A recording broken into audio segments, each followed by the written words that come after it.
உலகம் முழுவதுமே family planning ரொம்ப முக்கியம். சில நாடுகளை தவிர சோவியத் யூனியன், சில நாடுகளில் பிறப்பு விகிதம் ரொம்ப குறைந்து போய் இறப்பு விகிதத்தை விட குறைந்து, அதுவும் சோவியத் யூனியன் மிகப்பெரிய நாடு, ஒரு 6-7 இந்தியா அளவுக்கு பெரிய நாடு. ஆனால் ஜனத்தொகைன்னு பார்த்தா ஒரு 30 கோடி 40 கோடி தான் இருப்பாங்க.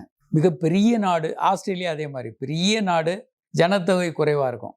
அந்த நாடுகள் அவங்களுக்கு நிறைய வீரத்தாயின்னெல்லாம் பட்டம் கொடுத்துக்கிட்டு இருந்தாங்க சோவியத் யூனியனில்.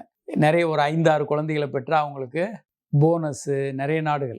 ஆனால் ஜனத்தொகை அதிகம் உள்ள பகுதிகள்னு பார்த்தா சைனா, இந்தியா போன்ற நாடுகள். இந்தியா தான் நம்பர் 1 ஆகிடுச்சு இப்போது ஜனத்தொகையில். அப்போ நமக்கு இடம் சிறிய இடம், சைனாவோட சின்ன இடம் நமக்கு. ஆனால் சைனாவோட ஜனத்தொகை அதிகம், உலகத்திலேயே அதிக ஜனத்தொகை உள்ள நாடாக இருக்கும். அப்போ கண்டிப்பாக இந்த கட்டுப்பாடு ரொம்ப ரொம்ப அவசியம். ஏராளமான முறைகள் இருக்குது.